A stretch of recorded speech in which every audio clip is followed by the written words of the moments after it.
The Money Plot presents. They replaced 700 employees with AI. Then they begged them to come back. This is the untold story behind one of the biggest corporate disasters of our time.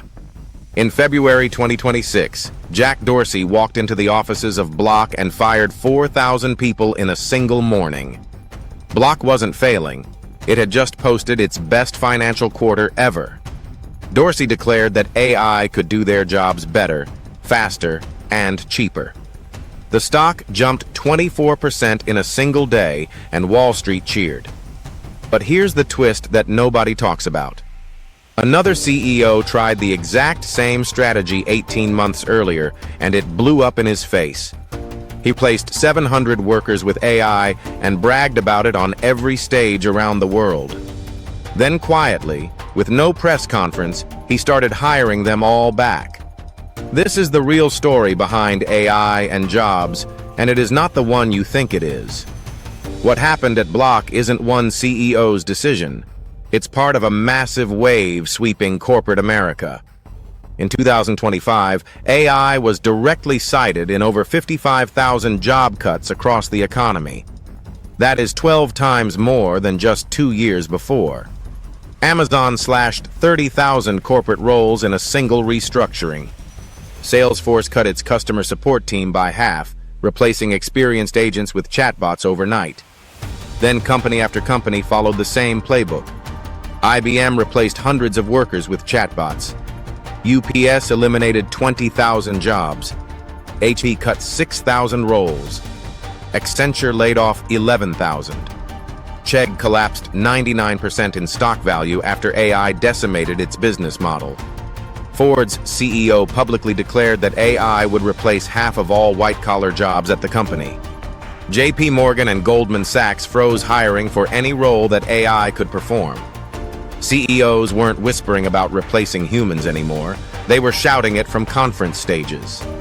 But no company on earth leaned harder into AI than Klarna, the Swedish fintech giant valued at $14 billion. CEO Sebastian Siemiatkowski made global headlines when he announced the boldest AI experiment in corporate history. Klarna's AI replaced the work of 700 full-time customer service agents. 2/3 of all customer conversations were now handled entirely by artificial intelligence. The system worked across 35 languages and processed millions of interactions every single month. Response times plummeted from 11 minutes to just 2 minutes. Siemiatkowski toured the world praising this achievement on every stage, every podcast, and every interview. Klarna froze all hiring for over a year, and headcount dropped from 5,000 to 3,500. He even joked that AI could eventually take his own job as CEO. Wall Street absolutely loved this story, and every CEO on Earth started taking notes. But underneath the hype was one massive problem nobody wanted to talk about. AI could handle volume, but it couldn't handle humans. Customers noticed the difference almost immediately.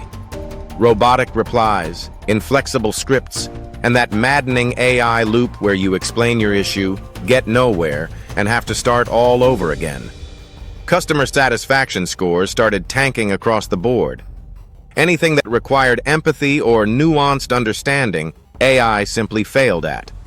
Complex billing disputes, emotional complaints, situations needing a human touch, the AI couldn't cope. Then something remarkable happened. Siemiatkowski admitted the truth publicly. In a Bloomberg interview, the same man who praised AI on every stage confessed, "We focused too much on efficiency. The result was lower quality, and that is not sustainable." Klarna quietly started rehiring human agents, offering remote roles, flexible hours, and real people. The hiring freeze was over, and the AI-only experiment had officially failed. And Klarna wasn't alone in this reversal. Forrester Research found this exact pattern repeating at company after company across industries. Replace staff with AI, celebrate the cost savings, then quietly bring humans back when quality collapses. Only 25% of CEOs said their AI investments delivered the results they expected. A staggering 55% of executives now regret their AI-driven layoffs. The AI revolution came with a refund policy, and companies were using it. So what is actually going on? Let's cut through the noise. Both sides of this debate are lying to you. The doomers say every job will vanish tomorrow, but here's a reality check. Unemployment is still at 4.3%, and a Yale study found no major disruption from AI yet. But the optimists are lying too, and their lie might be more dangerous. That 55,000 number is a massive undercount of the real damage. The actual toll is closer to 300,000 jobs when you account for hidden cuts. Companies never say we fired you because of AI. They say restructuring, they say realignment, they say optimization. 59% of managers admitted they used AI as a convenient cover for cuts that were really about cost pressure.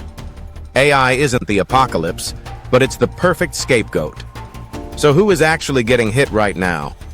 Junior coders and fresh graduates, the people just entering the workforce. Entry-level white-collar workers across accounting, marketing, and administration. Content writers and copywriters who produce pattern-based work. Customer service representatives, the exact roles Klarna proved AI can't truly replace. And anyone doing highly repetitive work where creativity isn't required. These people aren't losing jobs because AI does their work perfectly. Klarna proved beyond any doubt that it doesn't. They're losing jobs because AI does them cheaply enough for CEOs to justify the cuts. But here is the good news, and it's genuinely good news. You can fight back, and here is exactly how. First, learn to work with AI, not against it. Master AI tools and prompt engineering. Build critical thinking skills that AI cannot replicate. AI follows patterns, but you can break them. Develop your judgment and decision-making abilities. AI analyzes data, but it cannot make tough calls under pressure. Move from execution to strategy. Be the person who decides, not just the person who follows. Sharpen your emotional intelligence, communication, empathy, and negotiation. These are human superpowers. And never stop learning. Commit to upskilling every single month. The survivors of this wave won't be the cheapest workers. They'll be the most adaptable. When Dorsey fired 4,000 people and the stock jumped 24%, something fundamentally broke. Not because AI replaced workers, but because the market rewarded making humans vanish from the payroll.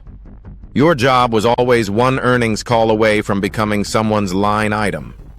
AI just made it sound futuristic. Don't wait for the next wave. Start building your edge today.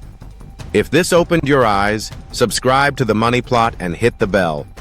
Follow us at The Money Plot HQ for more stories that cut through the noise. See you in the next one.